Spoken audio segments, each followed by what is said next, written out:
It is a sin that the two Royal Rumble winners this year are basically, right now at this moment, an afterthought on this show. And that includes Shinsuke Nakamura, who I know always got a belt. He's the United States champion, so what? You can give him all the belts in the company.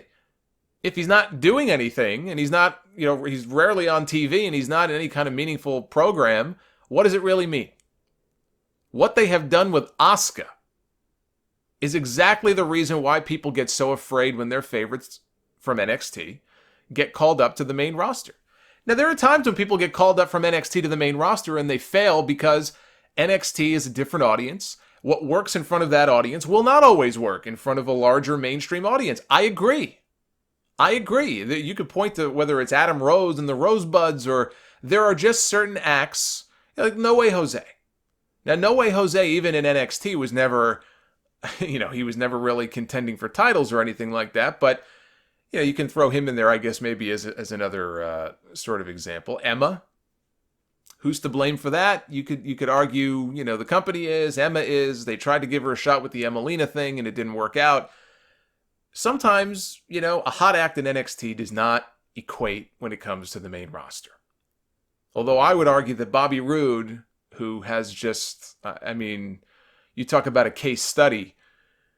He was miscast from the word go. They called him up as a fucking babyface. A babyface. The suit-wearing, I'm better than you, heel prick Bobby Roode is called up as a babyface. And I tried to give them the benefit of the doubt. I said, well, maybe he's initially a babyface, and within a couple of months they have a plan in mind to turn him. And then it never happened, and here we are now. He's been on the main roster for it's probably at least a year now, a year and a half maybe. And I don't know that he's ever been less popular. He was probably more popular when he was in Beer Money before he even branched out as a single star. This is probably the least popular that this guy has been since the early days of TNA. But you look at Nakamura, right? No program right now. My hope is that they're just biding time until the current program plays itself out with Miz and Daniel Bryan, so they can get to Bryan against Nakamura for the U.S. title. I would have Bryan and Brie win their match at Hell in a Cell, then have Bryan lose on the Australian show, because him and Miz are having a singles match. The winner is getting a future WWE title opportunity. I would have Miz win again. It gives Bryan his second straight singles loss to The Miz, which is fine if the end goal at some point is to have Miz win the championship and have Bryan beat him for it, let's say next year, WrestleMania, whenever it may be. In the meantime, Bryan can feud with Nakamura, which I know is something he's wanted for years. You need a solid babyface to challenge Nakamura for that championship. And Jeff Hardy, it's already been done. Plus, he's going to die at Hell in a Cell anyway. So who else is there? There's no one. Bryan is the best option, and it's a match they have not done before. It's a fresh match. So I hope that's what they're planning. That's what I would be planning for. And I hope they pull their heads out of their asses soon, and they get Asuka off this show. She may be the Smackdown star most in need of a shakeup right now. There is no reason that she should not be on Raw in a program with someone like Sasha Banks or Ember Moon, who she's had great matches with before in NXT. Why not do something with Sasha and Asuka? What has Sasha been doing these last 6 months that is so important?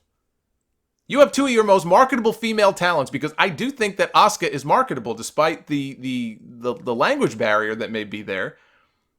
Especially when she was still unbeaten and had her whole streak and the whole aura about her.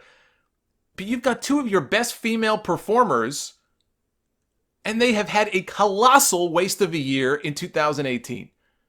Now, short of going back to Asuka and Charlotte again, there is nothing for her on SmackDown right now. Carmella beat her twice. The Iconics are a complete waste.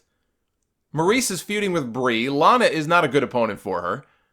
There's Naomi, who's not doing much of anything right now either, but what's the impetus for a feud between the two of them? They're both tired of sitting and catering together. Asuka stole the bread roll out of her hand. Get her back on Raw. Or, here's an idea for you. We've got this Evolution pay-per-view coming up, yes? Why not have Asuka, sick and tired of having no real competition, right? Nobody is ready for Asuka. Why not have her issue an open challenge at Evolution? for anyone to come out and see if they're ready for Asuka. And you use that open challenge either as a way to debut a new face from NXT for her to work with on Smackdown, if they insist on keeping her on that show. You promote somebody new to the main roster. It could be Shayna Baszler. It could be Candice LeRae. I think Candice would actually be a great candidate for it. It could be an old face like Lita, and I'm not calling her old. I'm just saying a face from the past, like Lita. Lita has no match on the show. Trish does, so you know Lita's going to end up having a match. Now, that would only really be good for a one-off, but that could work too. I don't know that they would want Lita as a surprise. I would think they would want to promote whatever match she's in advance. But, you know, Asuka and Lita would be a big match. I like the idea, though, of introducing somebody new who she can work with even after the show, because she'll need something to do post-Evolution as well. But for the love of God, do something with this woman, because she went from winning the Royal Rumble and wrestling Charlotte at WrestleMania to being a fucking ghost.